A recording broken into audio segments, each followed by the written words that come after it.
Hello दोस्तों, स्वागत है आपका एग्जाम स्टडी विद संगीता में। दोस्तों, आज के इस वीडियो में हम पढ़ने वाले हैं भारतीय इतिहास से एक मोस्ट इम्पोर्टेंट टॉपिक को। आज हम बात करेंगे धार्मिक आंदोलन से, जिसमें हम जैन धर्म और बौद्ध धर्म का पहला पार्ट पढ़ेंगे। दोस्तों, ये भारतीय इतिहास का पार्ट 8 है और धार्मिक आंदोलन का पार्ट 1 है।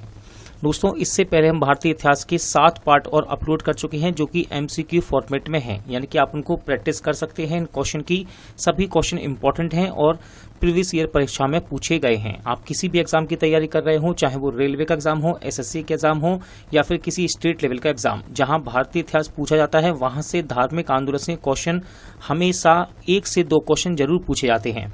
और इस सेट को आप पढ़ने के बाद आपको लगेगा कि हाँ भाई, सारे ही सेट में सारे ही क्वेश्चन प्रीवियस ईयर में लिए गए क्वेश्चन हैं। दोस्तों, यदि आपको ये वीडियो अच्छा लगे, हेल्पफुल लगे, तो प्लीज़ वीडियो को लाइक और शेयर जरूर कीजिएगा। और यदि अब तक आपने हमारे चैनल को सब्सक्राइब नहीं किया है तो प्लीज़ चैनल को सब्सक्राइब जरूर कीजिएगा, जिससे कि आपको मेरे आने वाले नए वीडियो का नोटिफिकेशन टाइम पर मिलता रहे। तो चलिए हम अपनी क्लास शुरू करते हैं। चलिए स्टार्ट करते हैं धार्मिक आंदोलन से बनने वाले मोस्ट इंपॉर्टेंट क्वेश्चन। यहाँ हम देखेंगे जैन धर्म और बौद्ध धर्म से मिक्स क्वेश्चन देखने वाले हैं दोस्तों। और ये क्वेश्चन टोटल 130 क्वेश्चन है, जो कि एग्जाम के पर्पज से इंपॉर्टेंट रहते हैं। तो चलिए स्टार्ट करते हैं। पहला क्वेश्चन, जैन परंपरा के अनुसार जैन धर्म में कुल कितने तीर्थंकर हुए? देखिए, इंपॉर्टेंट क्वेश्चन है, रिपीट होने वाला क्वेश्चन है ये एग्जाम में। क्वेश्चन है, जैन धर्म के अनुसार जैन धर्म में कुल कितने तीर्थंकर हुए? सही आंसर है ऑप्शन सी, यानी कि 24, यानी कि 24 तीर्थंकर। अगला क्वेश्चन है, त्रिपिटक धर्म ग्रंथ है। आपको बताना है कि त्रिपिटक धर्म ग्रंथ किस धर्म से संबंधित है।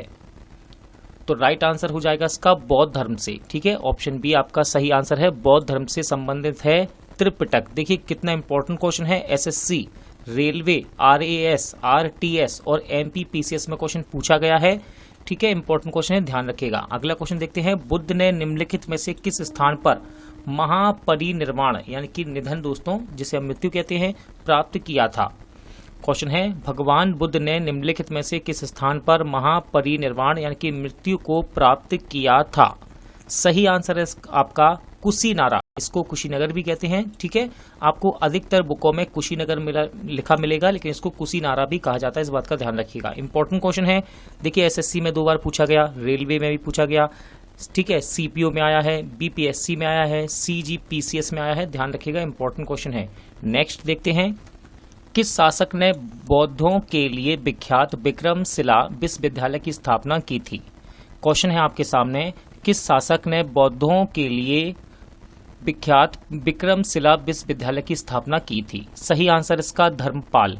ध्यान रखिएगा। देखिए, ये SSC, CGPCS, UPPCS में पूछा गया क्वेश्चन है और बार बार रेलवे में तो ये क्वेश्चन हमेशा ही रिपीट होते हैं अक्सर। ठीक है, ध्यान रखिएगा। अगला क्वेश्चन देखते हैं, किसके द्वारा बौद्ध संगीतियों को संरक्षण प्रदान किया गया था? किसके द्वारा बौद्ध संगीतियों को संरक्षण प्रदान किया गया था? देखिए, राइट आंसर इसका अशोक महान के द्वारा तृतीय बौद्ध संगीति को संरक्षण प्रदान किया गया। SSC में है ये क्वेश्चन। देखिए, SSC में पूछा गया है क्वेश्चन, ध्यान रखिएगा इस बात का। नेक्स्ट है, बौद्ध ग्रंथ पिटकों की रचना निम्नलिखित में से किस भाषा में की गई थी? बौद्ध ग्रंथ पिटकों की रचना निम्नलिखित में से किस भाषा में की गई थी? सही आंसर है पाली भाषा में। किस भाषा में? पाली भाषा में। SSC में पूछा गया है 2002 में ये क्वेश्चन। किस शासक के शासनकाल में नेपाल में बौद्ध धर्म का गमन हुआ था? क्वेश्चन है, किस शासक के शासनकाल में नेपाल में बौद्ध धर्म का गमन हुआ था? देखिए, SSC में क्वेश्चन पूछा गया। अभी तक हमने जितने भी क्वेश्चन पढ़े हैं, सारे ही क्वेश्चन एग्जाम से रिलेटेड हैं, एग्जाम में पूछे गए हैं। सही आंसर है इसका ऑप्शन बी, यानी कि अशोक। अगला क्वेश्चन है, सांची क्यों विख्यात है? देखिए, SSC में इस क्वेश्चन को भी पूछा गया है, सांची क्यों विख्यात है? सही आंसर है ऑप्शन बी, सबसे बड़ा बौद्ध स्तूप है दोस्तों यहाँ पर। अब आप खुद समझ रहे होंगे कि सारे ही क्वेश्चन SSC, रेलवे, PCS में पूछे जा रहे हैं। इसका मतलब धार्मिक आंदोलन एक ऐसा प्राचीन इतिहास से ऐसा मोस्ट इंपॉर्टेंट चैप्टर है, जो कि एग्जाम के पर्पज से इंपॉर्टेंट रहता है। ठीक है, तो लास्ट तक इस वीडियो को पूरा देखिएगा। अगला क्वेश्चन देखते हैं, महावीर का जन्म किस क्षत्रिय गोत्र में हुआ था? SSC के साथ साथ रेलवे में क्वेश्चन पूछा गया है। ये देखिए, क्वेश्चन है, महावीर का जन्म किस क्षत्रिय गोत्र में हुआ था? सही आंसर है जात्रक। देखिए छत्रक भी यहाँ लिखा मिलेगा आपको, जात्रिक क्षत्रिय गोत्र में हुआ था इनका जन्म। महावीर की माता कौन थी? क्वेश्चन पूछा जा रहा है आपसे, महावीर की माता का नाम, ठीक है, तो इनका नाम था त्रिशला। क्या नाम था? त्रिशला। ये क्वेश्चन एसएससी 1999 में पूछा गया था, इस बात का ध्यान रखिएगा। क्वेश्चन नंबर 11 देखते हैं। गौतम बुद्ध द्वारा अपने धर्म में दीक्षित किए जाने वाला अंतिम व्यक्ति निम्नलिखित में से कौन था? क्वेश्चन है आपके पास, गौतम बुद्ध द्वारा अपने धर्म में दीक्षित किए जाने वाला अंतिम व्यक्ति निम्नलिखित में से कौन था? तो देखिए इसका नाम था सुबधा। यूपीपीएससी में प्री में ये क्वेश्चन पूछा गया, इस बात का ध्यान रखिएगा। नेक्स्ट है, प्राचीनतम विश्वविद्यालय कौन था? प्राचीनतम विश्वविद्यालय कौन था? एसएससी में क्वेश्चन पूछा गया है, इस बात का याद रखिएगा, इस बात को इंपॉर्टेंट है। राइट आंसर सा नालंदा। प्राचीनतम विश्वविद्यालय कौन सा इनमें से? नालंदा। किस भाषा का ज्यादा प्रयोग बौद्धवाद के प्रचार के लिए किया गया? किस भाषा का ज्यादा प्रयोग बौद्धवाद के प्रचार के लिए किया गया? सही आंसर है पाली भाषा का। एसएससी में क्वेश्चन पूछा गया, इस बात का याद रखिएगा आप। देखिए सारे ही क्वेश्चन यहाँ पर एसएससी में, रेलवे में, पीसीएस में पूछे जा रहे हैं, सारे ही इंपॉर्टेंट है सभी। अगला क्वेश्चन देखते हैं, महावीर की मृत्यु कहाँ हुई थी? क्वेश्चन है, महावीर की मृत्यु कहाँ हुई थी? सही आंसर है पावापुरी। बीपीएससी में क्वेश्चन पूछा गया है ये।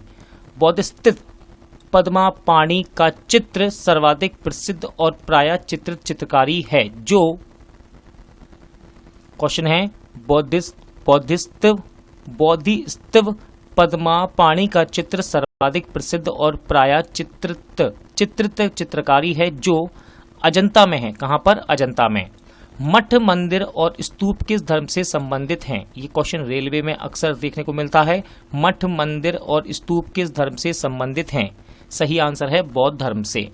बौद्ध धर्म एवं जैन धर्म दोनों के उपदेश किसके शासनकाल में दिए गए थे? इंपॉर्टेंट क्वेश्चन है, आरआरबी टीसी में ये क्वेश्चन पूछा गया है, देख लीजिए आप, नीचे लिखा हुआ है यहाँ पर। क्वेश्चन है आपका, बौद्ध धर्म और जैन धर्म दोनों के उपदेश किसके शासनकाल में दिए गए? तो राइट आंसर है बिंबसार। कौन था दोस्तों शासक? बिंबसार के शासनकाल में बौद्ध धर्म एवं जैन धर्म दोनों के उपदेश दिए गए। गौतम बुद्ध ने अपना प्रथम उपदेश कहाँ दिया था? मोस्ट इंपॉर्टेंट क्वेश्चन है दोस्तों, ध्यान रखिएगा। ये रेलवे, एसएससी हमेशा यानी कि रिपीट होने वाला क्वेश्चन है ये। गौतम बुद्ध ने अपने प्रथम उपदेश कहाँ दिया था? सही आंसर इसका सारनाथ में। कहां पर? सारनाथ में।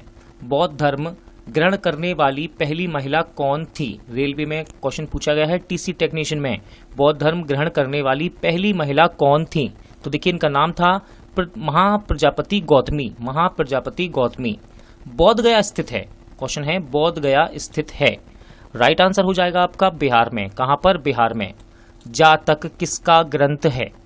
क्वेश्चन है आपका, जातक किसका ग्रंथ है? सही आंसर है बौद्ध धर्म का। ऑप्शन सी राइट आंसर है, बौद्ध धर्म का ग्रंथ है जातक। क्वेश्चन नंबर 22 देखते हैं। सिद्धार्थ यानी कि गौतम बुद्ध की बात कर रहा है, को ज्ञान प्राप्ति कहाँ हुई थी? देखिए रेलवे के पेपर में यानी कि एग्जाम में पूछा गया क्वेश्चन है, ये इंपॉर्टेंट है। सिद्धार्थ यानी कि भगवान बुद्ध को ज्ञान की प्राप्ति कहाँ हुई थी? सही आंसर है गया में। कहां पर? गया। सारनाथ में बुद्ध का प्रथम प्रवचन कहलाता है? सारनाथ में दिया गया भगवान बुद्ध का प्रथम प्रवचन क्या कहलाता है? सही आंसर इसका ऑप्शन डी, धर्म चक्र प्रवर्तन। रेलवे, बीपीएससी, एमपीपीसीएस, यूपीपीसीएस में क्वेश्चन पूछा जाता है और एग्जामिनर का सबसे ही चहिता, आप चहिता कह सकते हैं, इस क्वेश्चन को घिस घिस के पूछता है भाई एग्जाम में, ध्यान रखिएगा, इंपॉर्टेंट है। धर्म चक्र प्रवर्तन। सारनाथ में भगवान बुद्ध का प्रथम प्रवचन था ये। बौद्ध धर्म ने समाज के निम्न वर्गों पर महत्वपूर्ण प्रभाव डाला है? क्वेश्चन है, बौद्ध धर्म ने समाज के निम्न वर्गों पर महत्वपूर्ण प्रभाव डाला है? सही आंसर है आपका ऑप्शन डी, महिला और शूद्र। रेलवे में क्वेश्चन पूछा गया, इस बात का ध्यान रखिएगा। बुद्ध के गृह त्याग का प्रतीक है? क्वेश्चन नंबर 25 है, बुद्ध के गृह त्याग का प्रतीक है, तो ये प्रतीक है घोड़ा। ठीक है, घोड़ा क्या है? भगवान बुद्ध के गृह त्याग का प्रतीक है। स्टेशन मास्टर गुड्स गार्ड में क्वेश्चन पूछा गया है, ध्यान रखिएगा। अगला क्वेश्चन है, गौतम बुद्ध द्वारा भिक्षुणी संघ की स्थापना कहाँ की गई थी? रेलवे टेक्नीशियन में क्वेश्चन पूछा गया है, गौतम बुद्ध द्वारा भिक्षुणी संघ की स्थापना कहाँ की गई थी? सही आंसर है इसका वैशाली में। कहां पर? वैशाली में। सर्वप्रथम शून्यवाद यानी कि शून्यता का सिद्धांत का प्रतिपादन करने वाला बौद्ध दार्शनिक का नाम है? क्वेश्चन है आपके सामने, सर्वप्रथम शून्यवाद यानी कि शून्यता का सिद्धांत का प्रतिपादन करने वाला बौद्ध दार्शनिक का नाम है, तो इनका नाम है नागार्जुन। रेलवे टेक्नीशियन यूपीएससी में क्वेश्चन पूछा गया, इस बात का ध्यान रखिएगा। महावीर का मूल नाम था, क्वेश्चन है महावीर का मूल नाम था, सही आंसर है वर्धमान। ठीक है, वर्धमान महावीर स्वामी का मूल नाम था। किसे एशिया की रोशनी यानी कि द लाइट ऑफ एशिया कहा जाता है? उत्तराखंड पीसीएस में क्वेश्चन पूछा गया है, ध्यान रखिएगा, इंपॉर्टेंट है। एशिया की रोशनी यानी कि द लाइट ऑफ एशिया किसे कहा जाता है? सही आंसर है भगवान गौतम बुद्ध को। दिलवाड़ा के जैन मंदिरों का निर्माण किसने करवाया था? देखिए, रेलवे टेक्नीशियन में क्वेश्चन पूछा गया है, दिलवाड़ा के जैन मंदिर का निर्माण किसने करवाया? सही आंसर है चालुक्य या फिर सोलंकियों ने। ठीक है, चलिए, नागार्जुन कौन थे? क्वेश्चन है आपके सामने, नागार्जुन कौन थे? सही आंसर है बौद्ध दार्शनिक। ठीक है, बौद्ध दार्शनिक थे नागार्जुन। जैन परंपरा के अनुसार महावीर कौन से तीर्थंकर थे? देखिए, रेलवे अजमेर टेक्नीशियन में क्वेश्चन पूछा गया है। अभी तक जितने भी हमने क्वेश्चन पढ़े हैं सभी एग्जाम में पूछे गए हैं प्रीवियस ईयर में। जैन परंपरा के अनुसार महावीर कौन से तीर्थंकर थे? राइट आंसर है इसका 24वें। जैन धर्म का आधारभूत बिंदु है, जैन धर्म का आधारभूत बिंदु है, राइट आंसर है ऑप्शन सी अहिंसा। जियो और जीने दो किसने कहा था? जियो और जीने दो किसने कहा? राइट आंसर इसका ऑप्शन ए महावीर स्वामी ने। तीर्थंकरों के क्रम में अंतिम कौन थे? बात कर रहा है आपसे, तीर्थंकरों के क्रम में अंतिम कौन थे? राइट आंसर इसका ऑप्शन डी महावीर स्वामी। कितने थे यानी कौन से नंबर के थे? 24वें नंबर के थे दोस्तों। ठीक है, 24वें नंबर के। अगला है, जैन धर्म में पूर्ण ज्ञान के लिए क्या शब्द है? जैन धर्म में पूर्ण ज्ञान के लिए क्या शब्द है? राइट आंसर इसका केवल्य। क्वेश्चन पूछा था है केवल्य का अर्थ क्या है जैन धर्म में, तो पूर्ण ज्ञान केवल्य है। ठीक है, चलिए अगला क्वेश्चन देखते हैं। महावीर स्वामी का जन्म कहाँ हुआ था? क्वेश्चन है महावीर स्वामी का जन्म कहाँ हुआ था? सही आंसर है ऑप्शन ए कुंडग्राम में। कहाँ पर? कुंडग्राम में। कनिष्क के शासनकाल में चतुर्थ बौद्ध संगीति यानी कि सभा किस नगर में आयोजित की गई थी? अब यहाँ देखिए, आपको यहाँ से दो क्वेश्चन याद होंगे कि चौथी बौद्ध संगीति कनिष्क के शासनकाल में हुई और कहाँ आयोजित की गई। क्वेश्चन इंपॉर्टेंट है, देखिए एग्जाम में पूछा गया है ये। और राइट आंसर मैं इसका आपको बताता हूँ, सही आंसर है ऑप्शन सी कुंडलवन कश्मीर में की गई कनिष्क के शासनकाल में चतुर्थ बौद्ध संगीति। क्वेश्चन नंबर 39 देखते हैं, इंपॉर्टेंट क्वेश्चन है। देखिए क्वेश्चन कह रहा है, तृतीय बौद्ध संगीति कहाँ आयोजित हुई? तृतीय बौद्ध संगीति कहाँ आयोजित हुई? तो देखिए राइट आंसर इसका ऑप्शन बी पाटलिपुत्र में। कहाँ पर? पाटलिपुत्र में। अशोक के शासनकाल में बौद्ध संगीति किस नगर में आयोजित की गई थी? क्वेश्चन है अगला, अशोक के शासनकाल में बौद्ध संगीति किस नगर में आयोजित की गई थी? सही आंसर है इसका ऑप्शन बी यानी कि पाटलिपुत्र में। निम्नलिखित में से कौन सी बात बौद्ध धर्म और जैन धर्म में समान नहीं है? देखिए अक्सर पूछता है क्या समान है, या लेकिन यहाँ पूछा गया है निम्नलिखित में से कौन सी बात बौद्ध धर्म तथा जैन धर्म में समान नहीं है? राइट आंसर इसका ऑप्शन सी आत्मदमन। ठीक है, आत्मदमन। निम्नलिखित में से किस नगर में बौद्ध संगीति या सभा आयोजित की गई थी? क्वेश्चन आपसे पूछा जा रहा है, निम्नलिखित में से किस नगर में प्रथम बौद्ध संगीति अथवा सभा आयोजित की गई? सही आंसर है राजगृह में। देखिए बहुत ही ज्यादा मोस्ट इंपॉर्टेंट क्वेश्चन है। यदि आप एक क्वेश्चन को बना लेंगे यहाँ पर तो आपको लगभग 5 क्वेश्चन की यहाँ से जानकारी प्राप्त हो सकती है। ठीक है, तो देखिए यहाँ पर बुद्ध के जीवन की 4 महत्वपूर्ण घटनाएं और उनके संबंध में 4 स्थान दिए हैं कि कहाँ पर कौन सी घटना हुई है। ठीक है, स्तंभ 1 स्तंभ 2, आप इनको वीडियो को रोककर इसको पढ़ सकते हैं और कोशिश करें कि इसका आंसर बनाने की कोशिश करें, इसका आंसर बन जाए आपसे। ठीक है, चलिए फिलहाल मैं आपको इसका आंसर बताता हूँ। 43, क्वेश्चन नंबर 43 का सही आंसर है ऑप्शन सी। ठीक है, चलिए मिलाते हैं। तो ए पर है इनका जन्म। ठीक है, ए पर है इनका जन्म और आंसर में है सही 3, यानी कि ये इनका जन्म है लुम्बिनी में। इसके बाद है ज्ञान प्राप्ति, बी पर है ज्ञान प्राप्ति। तो ज्ञान प्राप्ति दोस्तों इनको हुई है कहाँ पर? बोध गया में। इनको ज्ञान कहाँ प्राप्त हुआ? बोध गया में। फिर है इनका प्रथम प्रवचन, यानी कि भगवान बुद्ध का प्रथम प्रवचन, ये दिया उन्होंने सारनाथ में। ठीक है, अगला क्वेश्चन है निधन, यानी कि इनकी मृत्यु कहाँ पर हुई? कुशीनगर में। चारों ही इंपॉर्टेंट है, याद रखिएगा, सिंगल क्वेश्चन यहाँ से एग्जामिनर बना देता है। और देखिए ये क्वेश्चन भी पूछा गया एग्जाम में।